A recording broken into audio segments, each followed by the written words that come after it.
right, hello, and welcome back to RSM Podcasts, or Real Seeker Ministries podcast here. For this episode, I want to look at the nature of truth. What is truth in relation to knowledge and that sort of thing? So, obviously, the traditional definition for knowledge is a justified or a warranted true belief. And in this show, I want to focus on, well, what does it mean to have a true belief? What is this thing that we call truth? And there are various theories about what truth entails. For the most part, traditionally, since the time of Plato and Aristotle, the traditional definition of truth has been what's called the Correspondence Theory of Truth. You know, virtually everyone accepted this theory up until around the 19th century. There are a few, like Benedict de Spinoza, who had a different theory of truth, as we'll learn, and that sort of thing in the preceding centuries. But it wasn't until the 19th and 20th centuries that major alternative theories to truth became sort of mainstream, and major criticisms were launched against the traditional correspondence theory of truth. Now, the correspondence theory of truth is the theory that I think personally is true. So I just want to, in this first part, let's sort of get into the correspondence theory of truth and understand, well, what is this? So the correspondence theory of truth, in a nutshell, would basically say the following. Truth is that which corresponds to reality, or a proposition that corresponds to the way things really are, to the way reality really works. That's sort of the typical way people describe this theory. Now, philosophers have been a bit more precise on this front, and they define it thusly. They define it, look, the correspondence theory says that truth obtains whenever a truth bearer stands in an appropriate correspondence relation to a truth maker.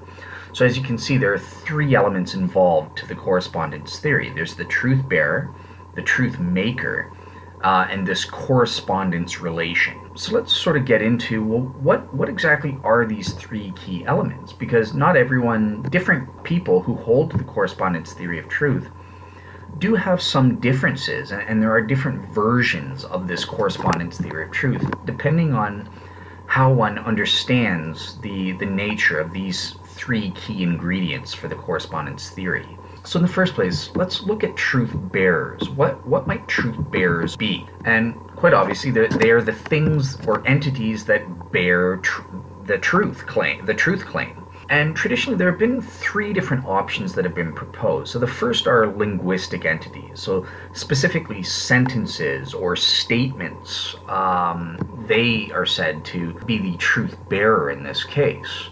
So a sentence is essentially, it's basically a linguistic type or token that consists of sense-perceptible string of markings on a page or something like that, or on a computer screen. And, these markings are basically formed according to a culturally arbitrary set of syntactical rules. I think we all know what a sentence is, but a statement is actually a sequence of sounds, audible sounds, or body movements, visible body movements that are employed by a speaker or something like that to assert a sentence on a specific occasion. So a statement is a visible or audible assertion of a sentence. Now, it's important to note that in order to be considered a truth bearer, a statement or a sentence has to be meaningful. The thing that bears the truth claim has to be a meaningful claim. Otherwise, it can't be a truth bearer. And unfortunately, the problem for linguistic entities like sentences or statements is, well, we obviously have things like that are not meaningful. They are meaningless. So I can make a meaningless sentence. My flibber flabber needs a wabber to build the glabber, or something like that. That's a totally meaningless sentence in English. It has no meaning whatsoever. There are also statements or sentences that merely express emotions with no veracity. So like, you shout ouch. That's not making a truth-affirming claim, like I'm in pain or something like that. It's just an expression of emotion in that case, with no truth or falsity being made there. And really, attempts to overcome this issue by people who hold to this linguistic entities idea really reduced down to just saying that no, we're just looking for the meaningful content of declarative sentences and statements. Those are what the truth bearers are. So it's not all sentences and statements, but when you do this, when you reduce it down to the meaningful content of a declarative sentence or statement, really what you're saying is it's a proposition, which is what our third alternative is going to be. Now, a second proposal for truth bearers, before we get to that third one, have been mental states, so specifically thoughts and beliefs. And in this regard, they do actually fare a little bit better than the linguistic entities as the basis for truth bearers, because in the first place, it allows people that don't have linguistic skills or aren't able to express themselves linguistically or that sort of thing through statements or sentences. They can still have knowledge of true or false things. They can have true or false beliefs and thoughts, which is something we know to be true about the world. And it also limits, it limits. It's not all sentences and statements, but it's only certain types, ones that can be expressed by thoughts and or beliefs. So these are helpful qualifications by using mental states as the truth-bearing entities. But unfortunately, they themselves also have their own problems, because what are thoughts and beliefs? Well, these are individual mental events or conscious episodes within an individual person. The thoughts come into and go out of existence as you consciously think of it, and then you stop thinking about it. They exist moment to moment basis, and really the fundamental problem is, well, two or more people can have the same thought and or the same belief at the same time. And if we're saying, well, no, truth bearers just are those mental states, those thoughts and beliefs within each person, well then how do you make sense of the fact that somebody has the exact same truth bearers at the same time when thoughts and beliefs are unique to the individual? They are relative or subjective states that belong to individuals. They can't be shared. I can't share my thoughts with somebody else. I can't share my beliefs as a conscious episode. I'm talking about to people. I can express my beliefs to someone and share it that way, colloquially speaking, but no one can share my thoughts or share in terms of being directly conscious of my beliefs and that sort of thing. So these actually fail because, as we know, truth bearers are universal. They transcend individual persons and they're shared by multiple people at the same time. So what philosophers have done here to rectify for that is they've said, well, really it's the mental content of the thoughts or beliefs that should be the truth bearer. Well, once again, that's just another way of saying the mental content is a proposition. And that's our third final alternative. This is what is the truth bearer: propositions. Meaningful content of a given declarative sentence or statement, or of a mental thought and belief. These are what should be considered the truth bearers.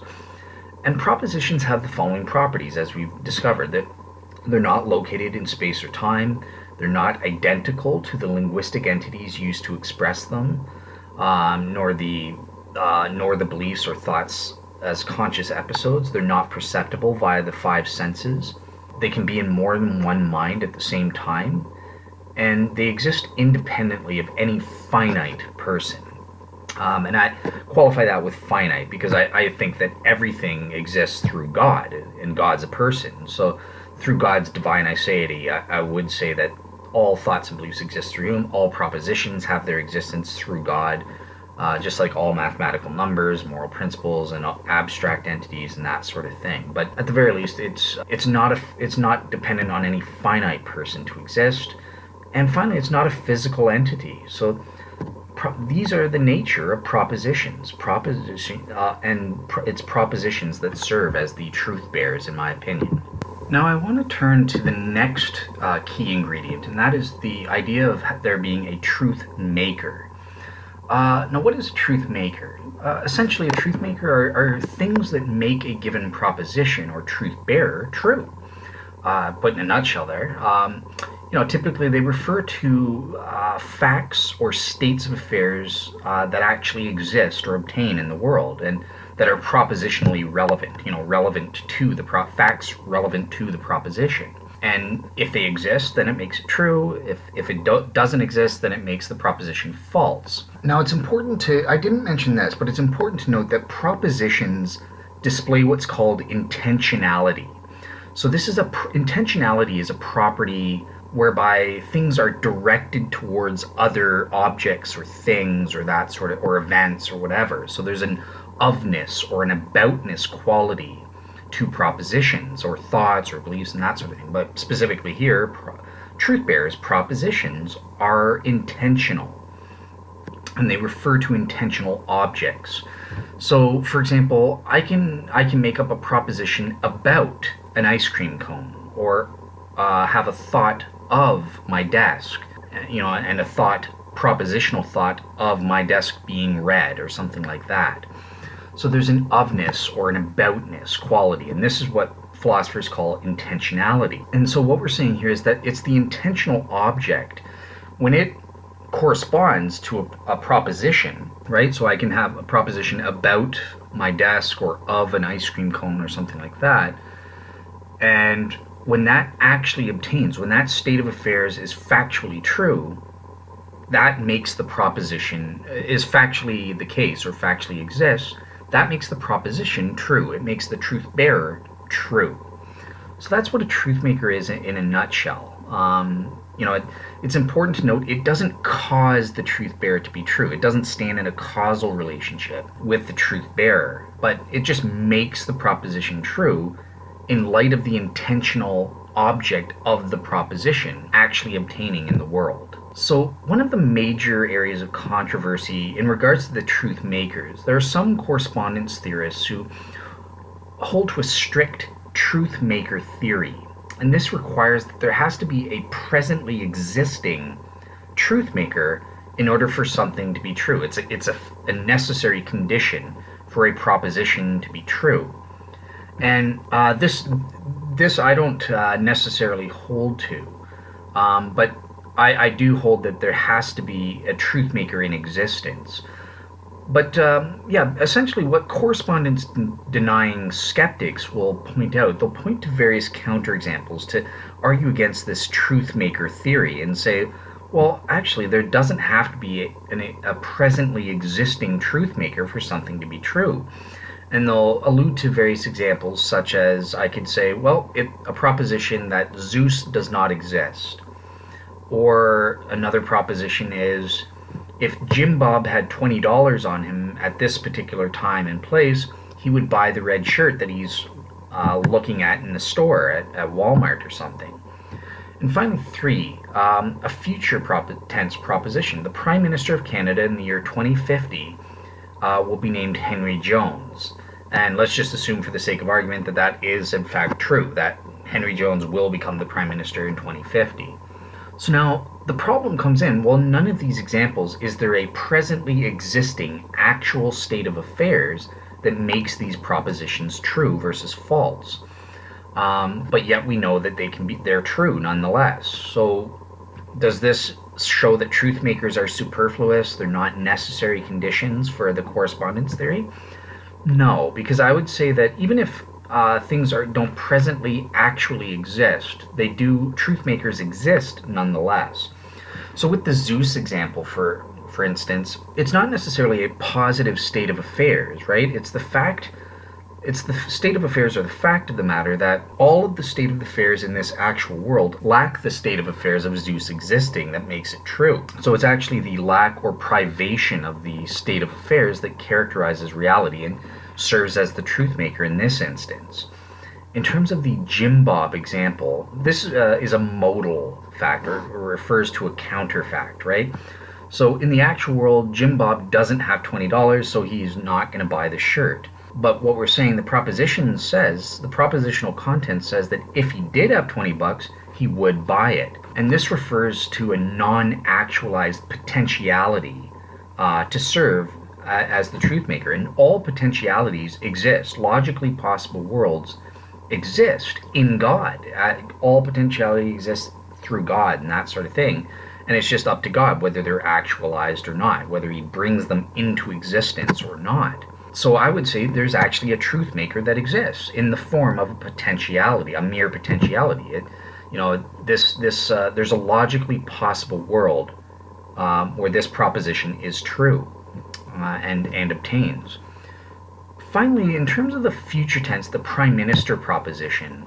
So as I said, this entails a future tense statement or proposition here, and there are actually a couple ways to solve this. So number one, you could say, well, you could adopt a B theory of time, which is kind of like a tenseless theory of time. So the past, present, and future all exist in once in a space-time continuum. So it's kind of like having a ruler present all at once that exists, and you have the 1, the 5, and the 10 the 1, the 15, and the 30, and you can label them earlier than, later than, and that sort of thing, but really they're all simultaneously present and exist, all these dots in time. So there you can say, well, the year 2050 actually exists right now in the present moment, just like the year 50 BC exists right now in the present moment. We all exist tenselessly. All moments of time exist tenselessly. And that would solve the problem in terms of truth maker theory. Now, for me, I don't believe this. I think this is rubbish, as I'll explain a bit in upcoming episodes of this, or upcoming blogs and that sort of thing in time. I hold to what's called an A theory, or a tensed theory of time. So this says there's the reality of temporal becoming. The past doesn't exist. The future doesn't exist. Only the endurance of now exists. Only the present moment exists. And then once it becomes the past, it flits out of existence, and the new present moment exists. So I can't appeal to, well, the future actually exists as my truth maker. But instead, kind of like how I did with the modal facts, we just say, well, there's the tensed fact that in the year 2050, it will presently be true that the Prime Minister is named Henry Jones. And on that basis, that serves as a truth maker. These tensed states of affairs can exist in terms of bearing the property of, the state of affairs existing or obtaining presently at the future specified time, specified by the proposition itself. This serves as the truth maker in this instance. So really this lesson here is that it has to be a fact or state of affairs that corresponds to the intentional object of a given proposition in the manner specified by the proposition itself. And that's really the key to understanding how there can be a truth maker in these alleged counterexamples against the correspondence theory. In addition to that, we learn, as I said, truth makers don't stand in cause and effect relations. Instead, they stand in a correspondence relation to the proposition or truth bearer. And it's really the intentional object of the truth bearer and the obtaining of this state of affairs, the truth maker, that makes the proposition true via their corresponding to each other. And finally, truth makers do not necessarily need to be concrete or physical objects and states of affairs that actually exist in the present. As we said, they can be potential, like modal facts, abstract, like mathematical facts, and or tensed, either past or future facts as well, that can serve as the truth maker. So finally, in terms of the correspondence relation, as I said, in order for something to be true, the proposition or truth bearer's intentional object must correspond to a fact or state of affairs that actually exists, i.e. a truth maker. And the correspondence relation is essentially, it's not a monadic relation or property. It like all relations, it needs or requires two things to instantiate itself. So in this case, it requires a truth maker and a truth bearer that conform or match each other in order to be instantiated and that sort of thing. So yeah, that's what we're saying. The correspondence relation is, look, we have a truth maker that matches or conforms to the intentional object of a proposition, i.e. truth bearer. So yeah, that in a nutshell, that's the correspondence theory, and that's what virtually everyone on the planet, whether atheist, agnostic, Muslim, Christian, Jew, virtually everybody sees the obvious truth of this theory of truth. But that said, I want to get into looking at some arguments both for and against the veracity of the correspondence theory of truth. And I'm going to give three on each side. So, in terms of the pro correspondence theory arguments, the first one and the most persuasive is really what's called the phenomenological argument that was made back in the early 20th century, I believe, with Edmund Husserl. So imagine there's a professor named Jim Bob sitting in his office, and he's waiting for a new book, Roman Life. He's into Roman history and that sort of thing to come in to the bookstore so he can go down and pick up and buy it, go down to buy it. Now he receives a call one day saying, guess what? The book is available to be picked up now.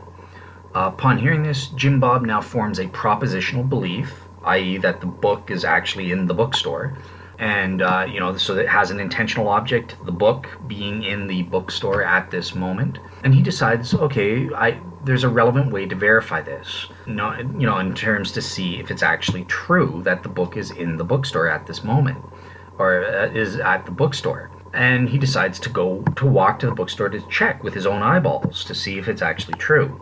Now, along the way, he's joined by his best buddy, Bubba.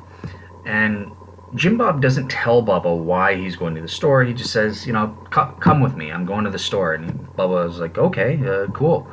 I like bookstores. So along the way, as soon as they get into the store, they have the front display up with all the Roman life books ready on full display. So both Jim Bob and Bubba are confronted with this sensory data that the book is in the bookstore. The book Roman Life exists in the front shelf of this bookstore. Great. But Jim Bob has an additional phenomenological experience. He experiences the correspondence relation, and he experiences truth because he has the phenomenological experience of his propositional belief corresponding to or conforming to the actual state of affairs in the bookstore, namely that the book Roman Life is on the front shelf right by the doors of that bookstore. Only Jim Bob is aware or consciously experiences this in a properly basic way, or knowledge through acquaintance. He gains this direct conscious awareness or knowledge, whereas Bubba is totally ignorant. He doesn't have this. He sees the same thing. He sees the same state of affairs, but there's no proposition intent where that's the intentional object, propositional belief that corresponds to. So this is the phenomenological argument, and this is the main reason most people believe in the correspondence theory of truth. It's just our commonsensical experience of the way truth works and how we know truth to be in a properly basic way. But a second argument in favor of this correspondence theory, and you'll see this employed against things like postmodernism by Christian apologists, Josh McDowell, Ravi Zacharias. They'll say I'll get to those examples when I get to postmodernism. But basically, it's the dialectical argument, and this argument really asserts that every single alternative theory of truth who claim to reject the correspondence theory of truth must sooner or later inevitably presuppose its truth in order for their alternative theories to be true, or for their attacks on the correspondence theory to be successful and warranted. So really, you're presented with a dilemma. Either you must admit the correspondence theory is true to allow your arguments to work and your alternative theories to work, or you have to deny it and everything's rejected. You end up with totally meaningless contradictory notions, logically contradictory notions, which are just impossible to occur. And that's how the dialectical argument works. Either you're self-defeating or you're logically contradictory. Therefore, the correspondence theory must be true. So, and yeah, I'll get into that when we get into other alternative theories a bit, after I'm done with the correspondence theory. But yeah, that's the argument there. Finally, we have the third argument, which will be persuasive for Christians and Jews, true Christians and Jews, ones that care what the Bible teaches. And this is what I term the biblical argument. Essentially, I say number one that the Bible teaches teaches a correspondence theory of truth, even though it doesn't explicitly mention this theory or spell out philosophically rigorous, definition of truth or something like that. Really, the biblical words for truth have a wide variety of meanings, ranging from faithfulness to conformity to fact and stuff like that. And it's really the latter that we're interested in. That's what gives us the correspondence theory of truth. The faithfulness, it's arguable whether that is, because that's referring to a person being faithful in light of the truth, in light of conformity to fact. How do you act upon realizing a correspondence of fact or something like that? But anyways, yeah, numerous passages talk about the correspondence theory. They talk about various propositions, the truth, and that sort of thing in both the Old and the New Testament. And I've included that in the blog. So things like Isaiah 45 verse 19 or Jeremiah chapter 9 verse 5. In the New Testament, John chapter 8 verses 44 to 45 and John chapter 17 verse 17. The Bible is clear. It contrasts truth with falsehoods all the time. It condemns praises the former and condemns the latter. This is done in Exodus 20:16, thou shalt not bear false witness. Romans chapter 1 verse 25. In terms of false prophets, that's repeatedly mentioned. We want true prophets of God, not false prophets, and we test them to see if they have one falsehood, you're out. You're a piece of garbage. You're not a true prophet of God. So yeah, I would say that based on the biblical data, the raw biblical data, this provides warrant for a Christian or a Jew to say, yeah, the correspondence theory of truth is probably true, is the correct one. And even outside of the specific biblical evidences, it's obvious that the Bible would support a correspondence theory of truth just on secular historical grounds alone. It was literally the only game in town for millennia. There were no alternative theories of truth, really. That the Bible could presuppose in its writings. I would say on a balance of probabilities, if you're going to place your bet based on secular historical grounds, well, there's only one option to bet on, and that's the correspondence theory of truth. So obviously the Bible presupposes the correspondence theory is true. Now, there is one objection that we need to address here, and that is in the New Testament, the biblical data in John chapter 14, verse 6, has Jesus saying, I am the way, the truth, and the life. So Jesus is the truth. This correspondence theory looks at truth abstractly, propositions, truth makers, truth bearers. How does that fit in with Jesus, a person, God, being the truth, with a capital T? So in the first place, it depends how you read the Bible.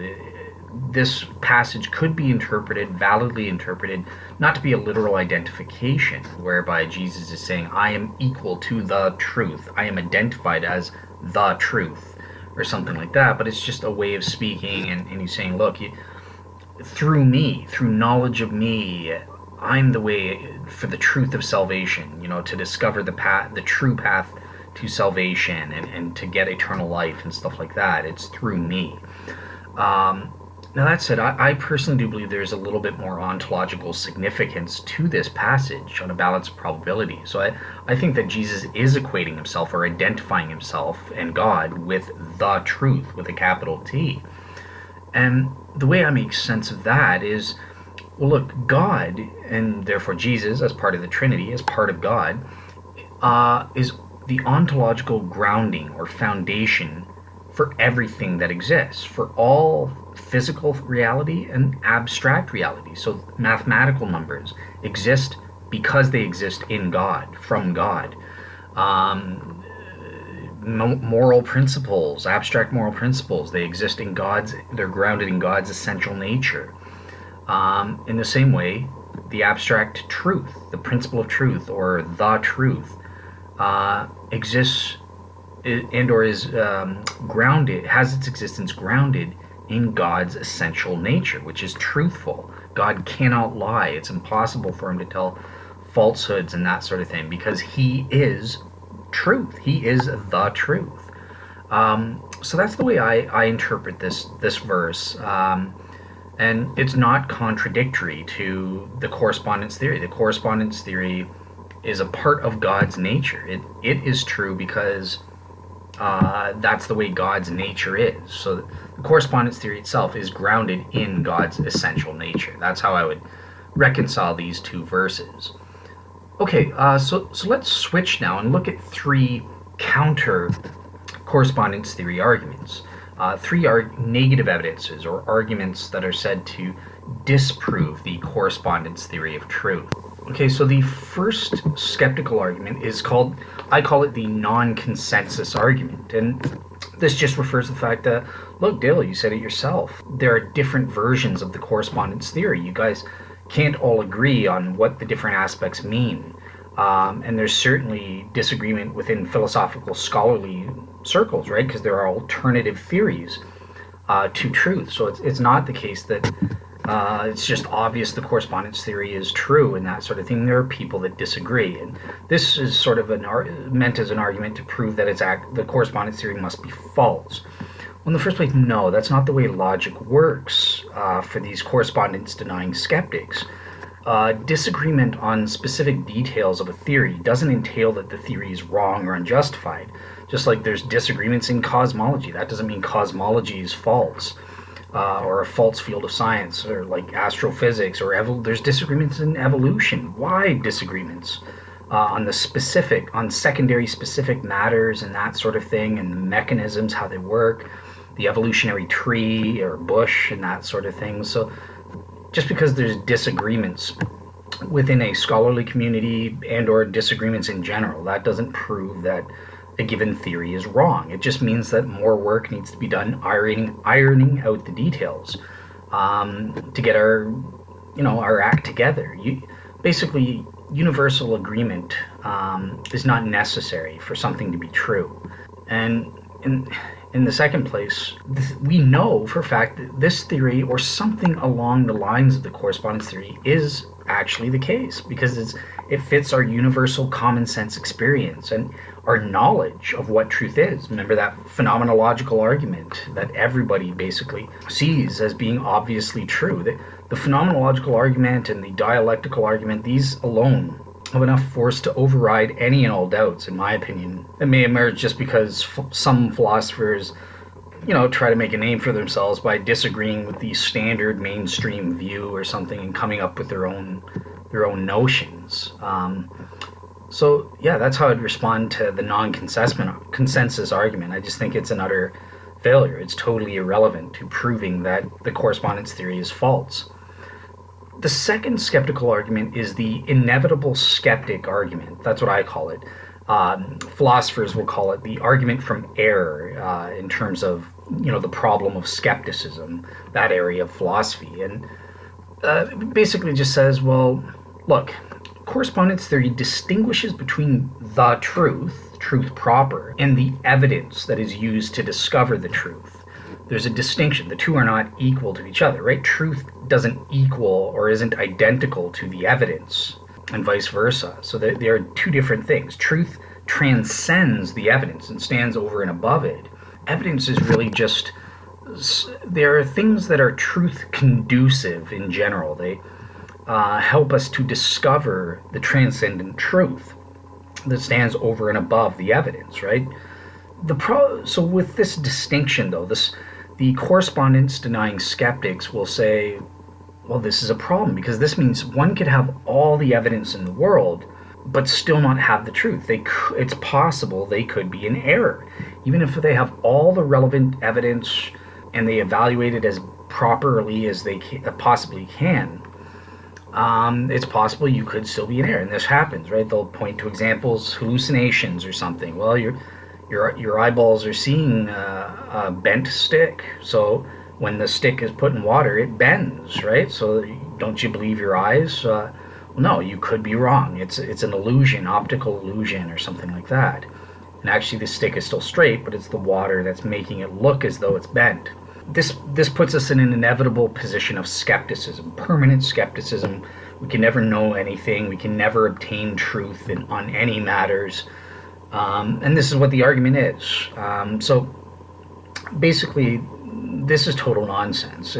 It's not true, because our truth evaluating faculties are proven to be generally reliable. We know for a fact that we've obtained truth in many, many areas using our various faculties to obtain it.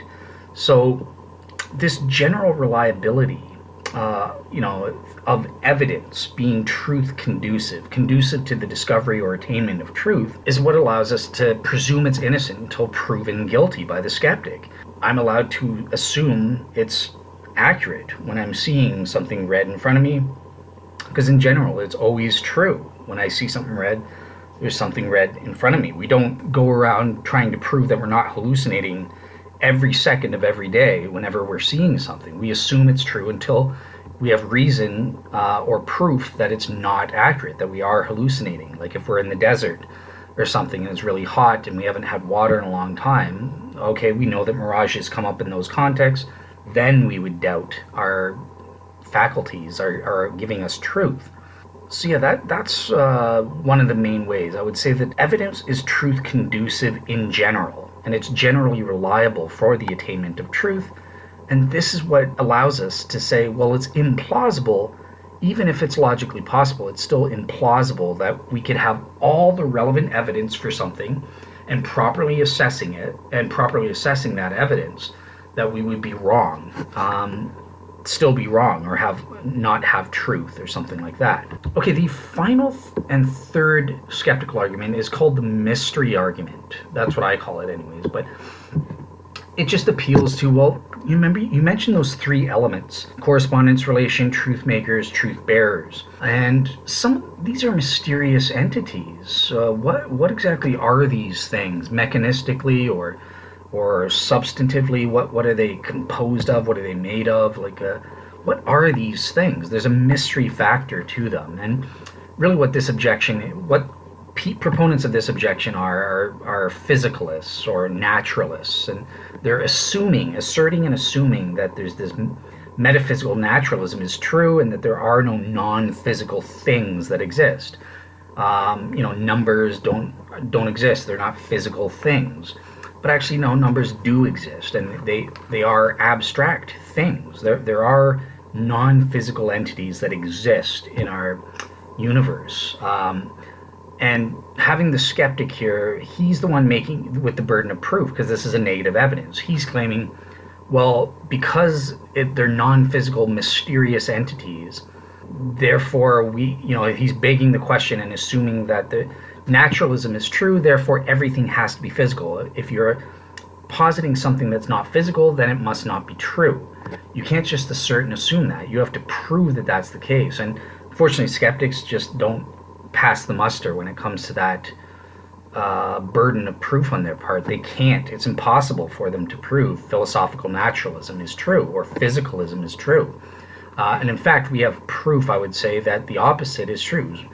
There are supernatural elements or beings and things that exist, or non-physical things that exist.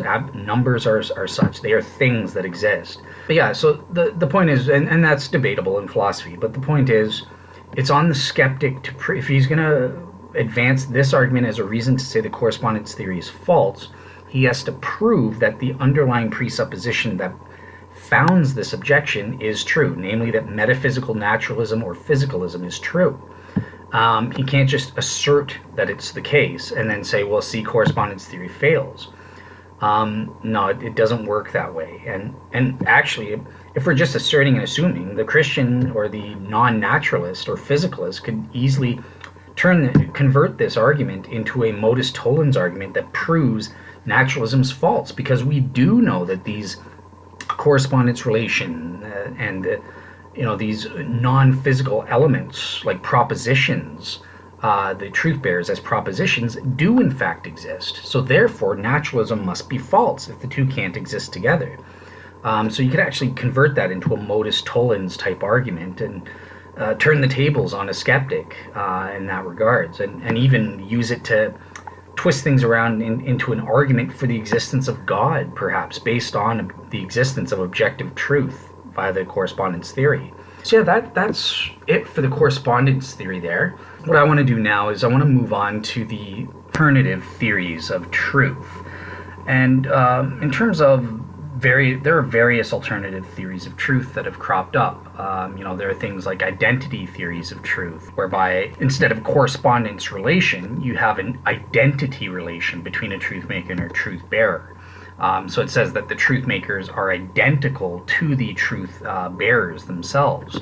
And there are deflationary theories of truth. So these are truth denying theories. They deflate the existence of truth and or reject it altogether. There are redundancy theories of truth, which say that are quite radical. They say truth doesn't exist at all and it's redundant. Remove that from all of our language and sentences.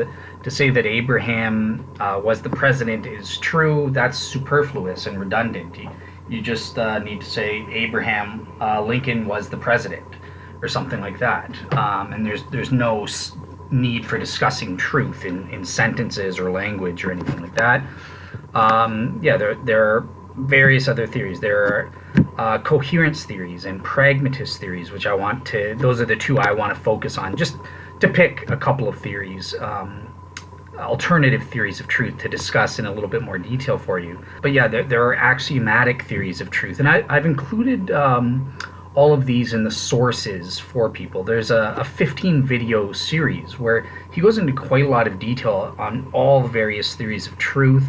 I provided other written sources on the various theories of truth and all the versions that fit under those, and pros and cons for and against those various alternative theories in comparison to the correspondence theory.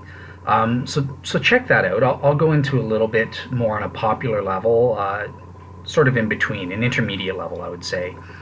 But yeah, just one final thing to mention, there are also pluralist theories where they combine. They say, well, sometimes maybe a correspondence theory is true in some cases, but you need to adopt another alternative theory of truth in other cases and that sort of thing. So yeah, just be aware and look at the sources if you want to get a sense of all of the various theories. But for right now, I want to assess at least two alternative theories of truths: the coherence theory of truth and the pragmatist theory of truth. I just selected those ones. The coherentist theory is probably the second most popular theory of truth compared to the correspondence theory.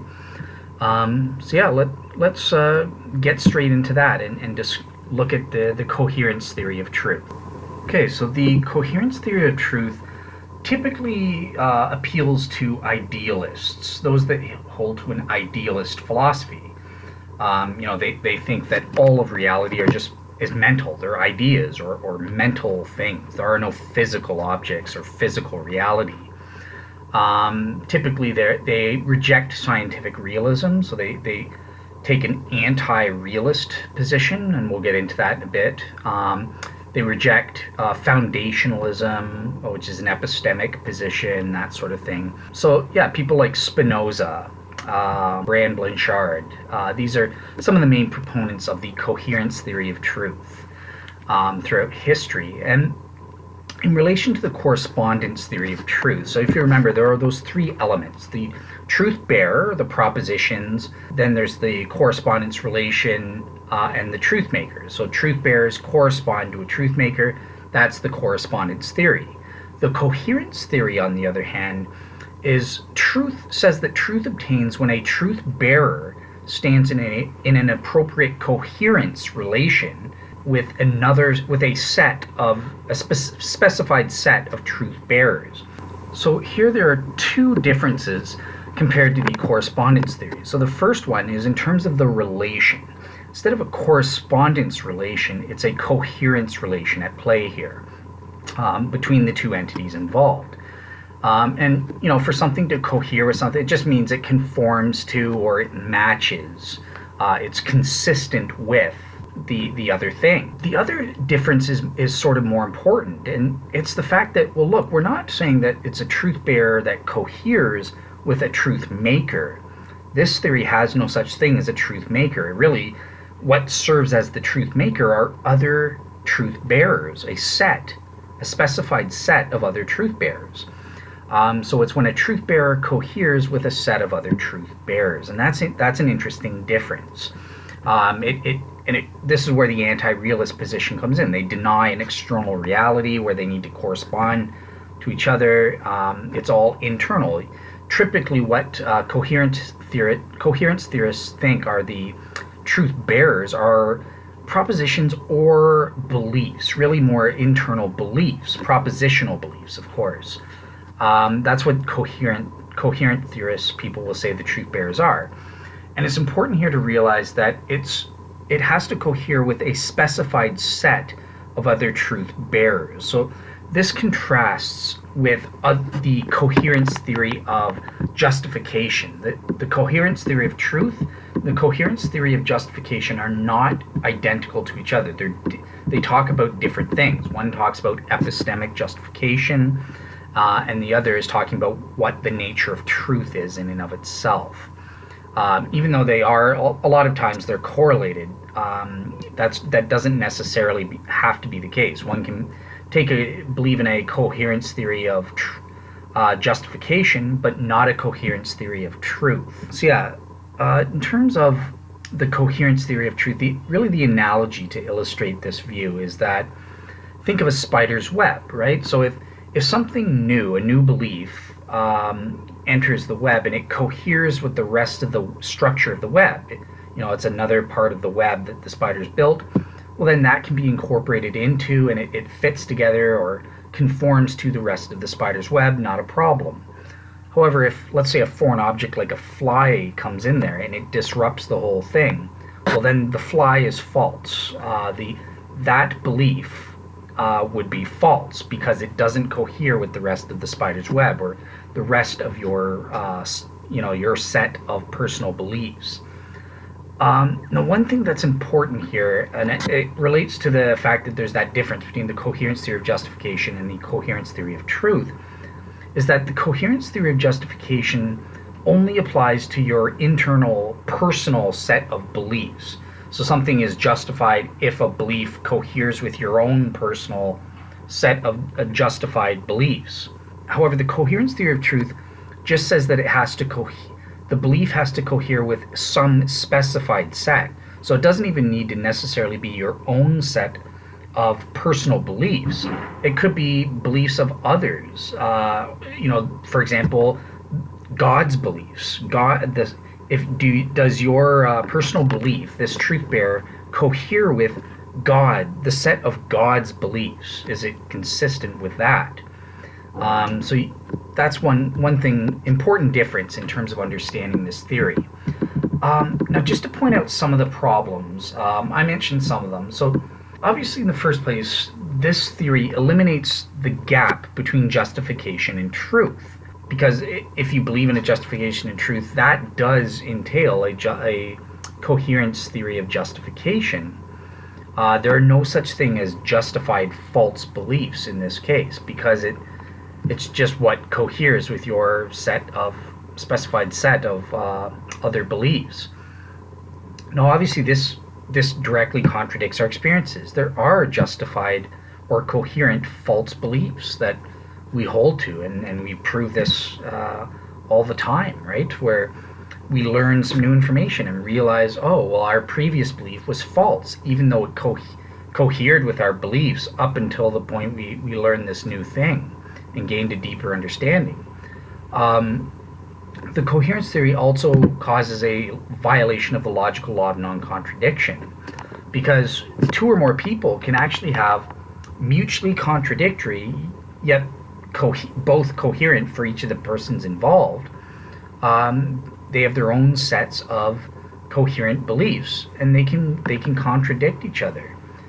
So that's a violation of the logical law of non-contradiction right there. Another major problem with this view is that they adopt the anti-realist position, and basically they deny that there's a mind-independent external reality out there, outside of one's own internal beliefs. This is part and parcel of being an idealist and that sort of thing, but this is really an irrational position, because obviously realism, or it's sometimes called scientific realism, is obviously the way things are in our world. There is an external reality, and this can be shown by three obvious facts about our world.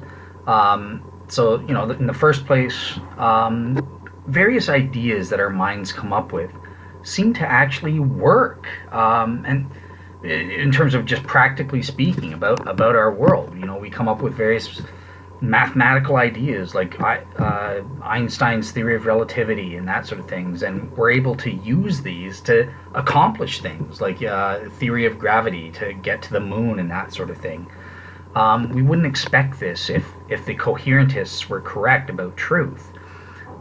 Secondly, we also seem to be making real progress. So there's sort of an objective standard that we witness every day in terms of solving various problems in the external world. And we wouldn't expect this notion of progress to exist. If reality just is our ideas and there is no correspondence to an external world of reality, then I would expect there to be like a mixed jumble. There would be cures for cancer in the Stone Age, and we'd be going to the moon in the Roman period and stuff like that. And nowadays we wouldn't. You know what I mean? Like there wouldn't be a notion of real progress if the coherence theory of truth was correct. And finally, our theories about the external world, they often have a whole host of independent empirical confirmations, and they all converge together to support a single theory. So, for example, with Einstein's general theory of relativity and the various singularity theorems that have come up, we have real-world experimentation. We have the redshift evidence. We also have the cosmic microwave background radiation, which just happen to converge and support our mind-developed or quote-unquote invented theories. That we wouldn't expect that if there was no external reality to which our minds are discovering that reality and cohering with that, or corresponding to that rather. And also the coherence theory fails in terms of all the arguments I provided in favor of the correspondence theory. It can't explain our properly basic beliefs in terms of our phenomenological experience, our knowledge by acquaintance of the truth being of a correspondence nature. It doesn't address the dialectical argument or the biblical arguments if you're partial to that. So that's sort of in a nutshell, the coherence theory. Let's quickly move on to the pragmatic theory of truth. So this is another theory of truth, and it's been advanced by people like William James, Charles Sanders Peirce. They're probably the most famous. John Dewey or Richard Rorty. These are some of the names associated with the pragmatic theory of truth.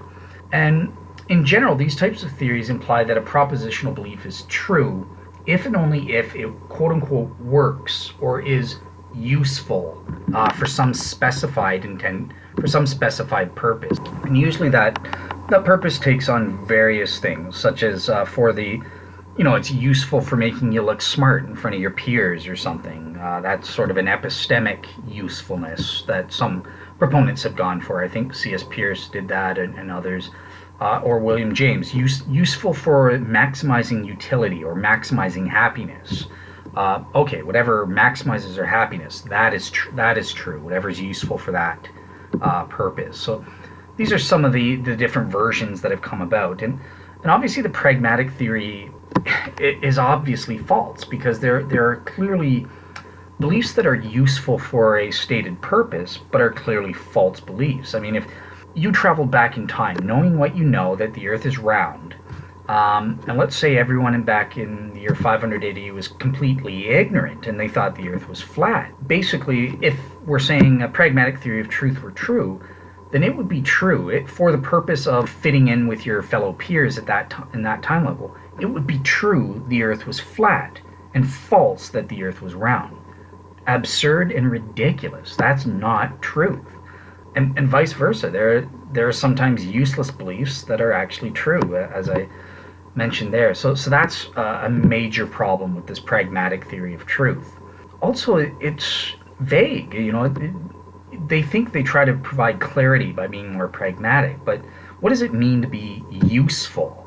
That's not really a straightforward concept. There are a lot of things in determining whether something's useful. It could get very complicated. It's even more complicated than just a simple, is this true, does it correspond to reality or not, in some cases, because think about it this way. Maybe belief in Santa Claus might be useful. It makes you happy, let's say. But does it really? because there's a whole host of reality concerns. Maybe your family's poor and they can't afford presents, so your belief in Santa causes you to not be happy because you're constantly disappointed. You believe there's this guy who gives out free gifts, money doesn't matter.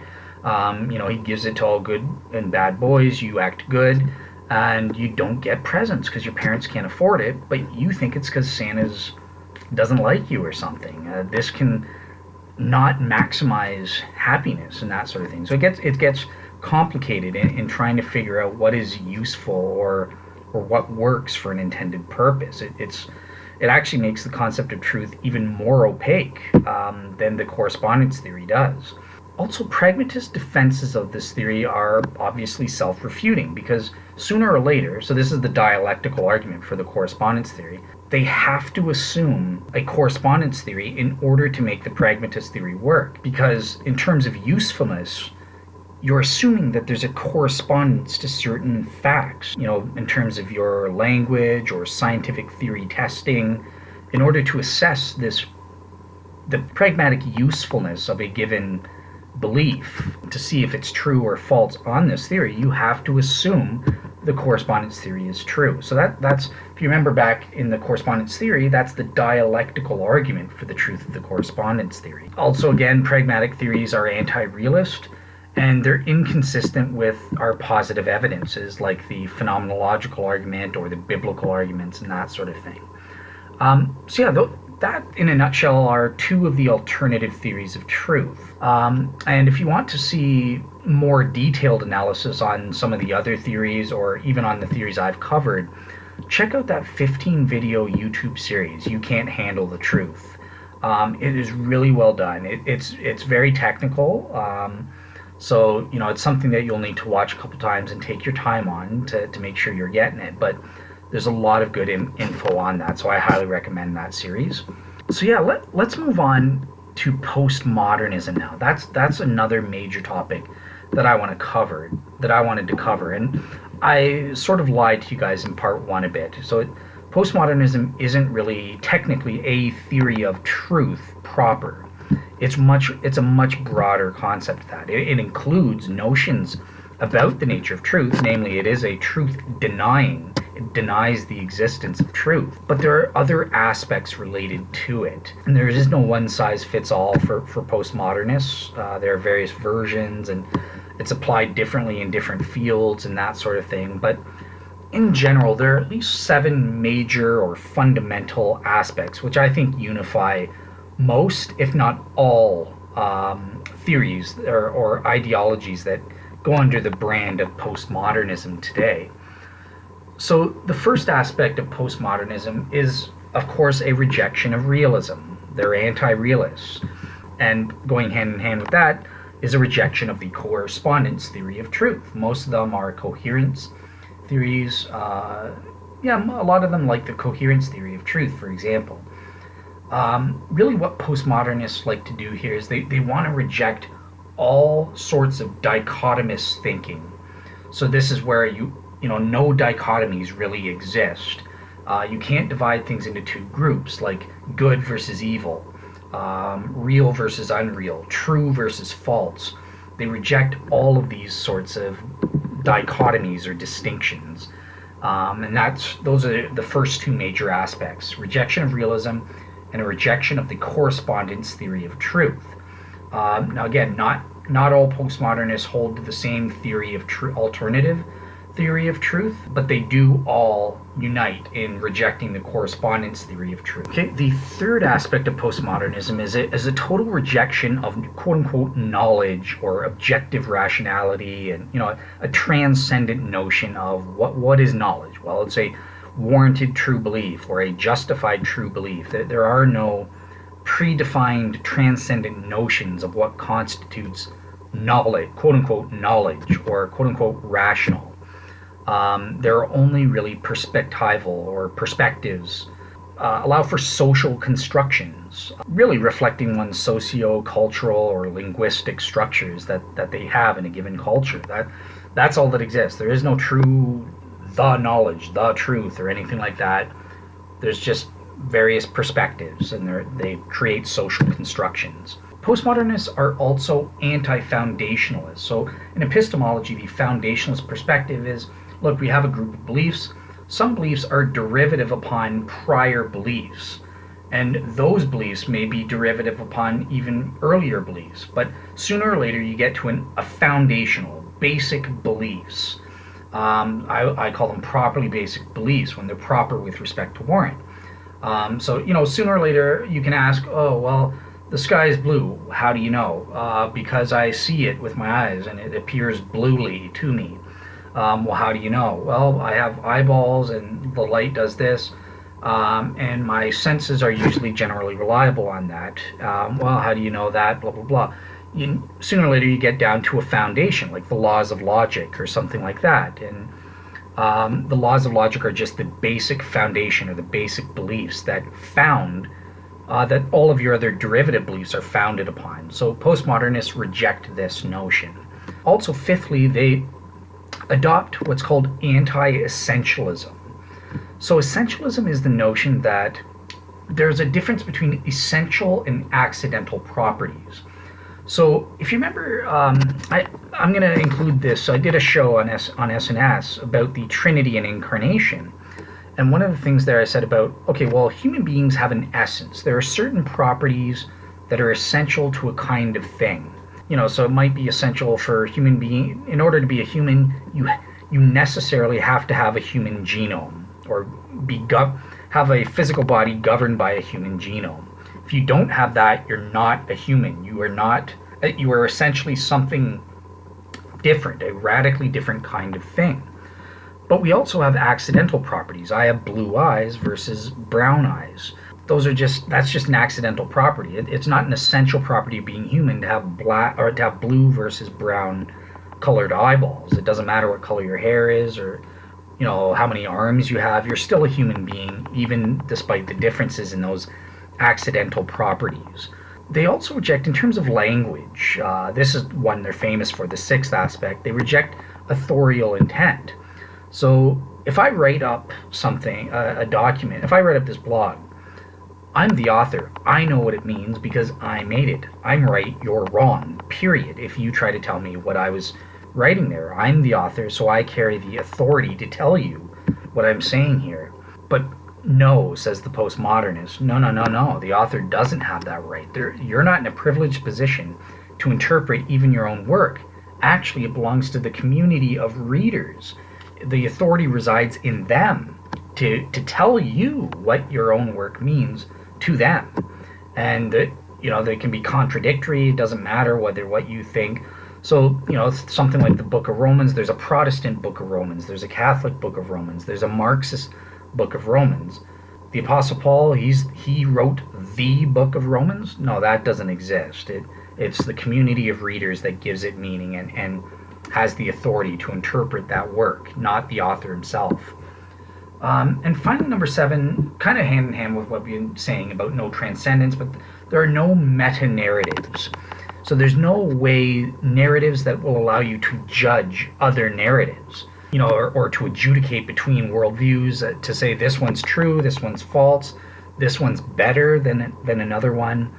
All narratives are just truly equal, and there are no meta-narratives, like a set of criteria to say, well, this one is better than another worldview. So these are, in a nutshell, the 7 main fundamental aspects of postmodernism that I think unify all, or at least most, of the people that will call themselves postmodernists. Now, in terms of problems with the postmodernist theory, as I said, there are a variety of ways that you can attack postmodernism and show it to be an absolutely absurd position to hold to.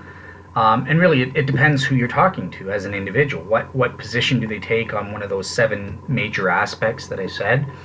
If they take an anti-realist perspective, you can attack them on that. If they deny the correspondence theory of truth, you can attack them on that. Or, what alternative theory of truth do they hold to? And you can raise objections to them depending on which theory they hold. So really, I just wanted to focus in on one of the major problems that applies to every single postmodernist on the planet. Just something quick for you guys to think about. And it's this notion about bias. They're kind of like Christian presuppositionalists. They say everyone's got a bias, Therefore, no one's position is to be privileged over and above another. They're all equally valid. They're all equally true, and that sort of thing. No one can be rationally objective. They reject or deny this notion of rational objectivity to arrive at the correct worldview or the truth. And this is the fundamental aspect that I want to critique here as the major problem with postmodernism, or at least the one that I want to focus on in this show. And it confuses this. The problem here is that it confuses psychological objectivity with rational objectivity, and they're not identical. Postmodernists will typically say, look, no one is psychologically objective. Everyone's got this bias or commitment to a certain perspective on a given take. Therefore, you can't be trusted to provide me with the truth or to attack or critique my position because you're just biased. You're not psychologically objective, and vice versa. I can't do the same to you. Of course, this is self-defeating and self-refuting, right? Because they're providing a meta-narrative, so to speak, to say that no one can adjudicate. Well, I say that I can adjudicate. Who are you to tell me my adjudicating narrative is wrong? And so that's the first quick thing. It's self-refuting anyways. But also, number one, this notion that you have to get rid of psychological objectivity, that is bad always in and of itself out of necessity. And I would question that. Actually, it's good to be biased in certain cases. It's good to lack psychological objectivity. So on notions like the earth is round, this is so strongly proven. I'm sorry, people that say the earth is flat are not on the same level. I'm biased against you because you're wrong. And the evidence is overwhelmingly, it's proven beyond reasonable doubt. It would be wrong to remain psychologically objective on a proposition like the earth is round, or something like the New Testament was written in the 1st century AD. The evidence is so strong of such a nature, it would be wrong for me to be psychologically objective, to not have my commitment based on the evidence that no, the New Testament was written in the 1st century AD. Or another proposition, the Nazis were immoral in doing the Holocaust. That is good for me to be biased against that because I have the overwhelming evidence from my moral conscience that is immoral what they did. So it's just not true that psychological objectivity is necessary or something that we should always strive for.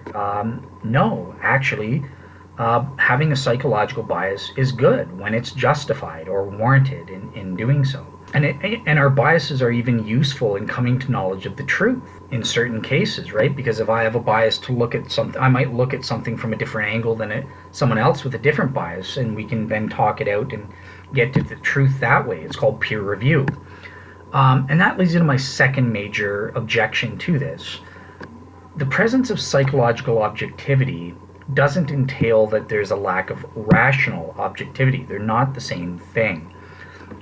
Now, rational objectivity really refers to one's ability to discern between good versus bad epistemic reasons to hold a given belief or proposition as being true. You know, we claim we get genuine knowledge and say this is right, that's wrong, or this is accurate and this is inaccurate.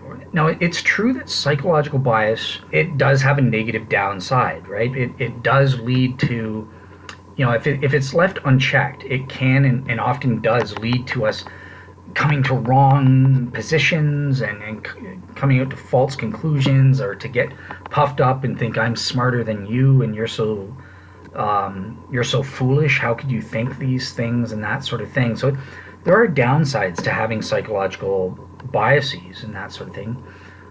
But that said, we're aware of our psychological biases, and it's just a part of human nature. So this is why we actually have various mechanisms or methodologies that help mitigate against our biases to adjudicate, do we actually have good epistemic reasons or not for holding a given belief? And these, by and large, in general, work when the methods are tried and tested in terms of coming up with truth. So the scientific method is a good way to overcome our bias. There are certain criteria or methodologies in place that help that transcend our worldviews and biases and allow us to discern truth. The historical method is like this.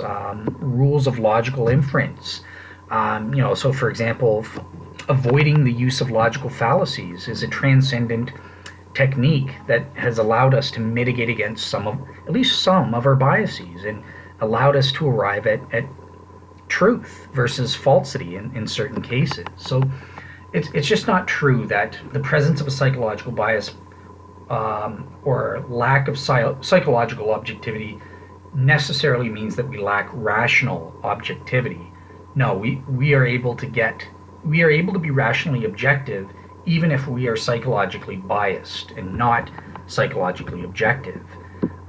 So the two don't necessarily mean each other. And when postmodernists try to change the subject to look at your psychological objectivity, and say you give 5 arguments for the resurrection, the empty tomb, the appearance to the 12, and all this stuff, and then they turn the conversation to attacking your inner bias, your drives, your motives for saying this, basically as a dishonest and way or tactic to disqualify the arguments that you're giving. Just ignore them. Say they're attacking a straw man argument. They are irrational and logically fallacious at that point, and say, look, I gave you a claim, and I'm presenting epistemic arguments to you as a rationally objective interlocutor. You need to address those. Forget about my bias, my drives, motives. Those are irrelevant. I've given you a claim. I've given you the evidence for the claim. You need to address that, not my inner psychology. So yeah, that's it for these shows. I wanted to keep this first show on the nature of truth a short show. My next show that I'm aiming to do is on the cosmological argument. That's going to be a really long show, and I'm going to have a long write-up as an attached document. It'll be probably over 100 pages when it's finished. That'll probably take me some time, maybe at least a couple months or something like that, or I might get done sooner, who knows, but give me some time to wait for that, because that'll be worth your while now that I'm starting to get into the proof that God does in fact exist, the truth for premise 1 of my argument, the most foundational premise of the entire 11 premise argument that I use to prove Christianity is true. I've also got some other things in the works, so I'll be in the meantime, I'll try to transfer some SNS blogs and podcasts that I did in terms of solo shows. So if you haven't heard that, if you're new to my site and don't know about my work on SNS, you can check it out here. I'll also take some joint shows and try to do some editing to focus in on, to make it shorter, to focus in on the topics. So for example, the Trinity and Incarnation, I might want to transfer some of that over here. In terms of guests, so I've been talking to a Christian named Marvin, and he's got some formal training in Christian apologetics. So I'm looking, and he's agreed to come on and do either an interview or a debate at some point. We haven't worked out all the details yet, so I'm going to see if, wait until I arrange that and everything's set firm in terms of the topic and that sort of thing. But we're looking at things like the meaning of life or general epistemology, or both maybe, or something else. But yeah, I think it'll probably be the meaning of life. And I'm also working with another guest, a university professor that I had, named Paul Bali, and maybe I'm thinking of bringing him on sometime in February or March, hopefully along with a skeptic, if I can bring it. But he's interested in talking about prophecies and how we can determine prophecies versus various psychological naturalistic explanations and that sort of thing. So again, that's all in the works. Nothing set, nothing firm yet, or nothing confirmed. Yeah, those are the things to look out for in the immediate future. And thanks for listening, everybody. Have a good day. Bye-bye.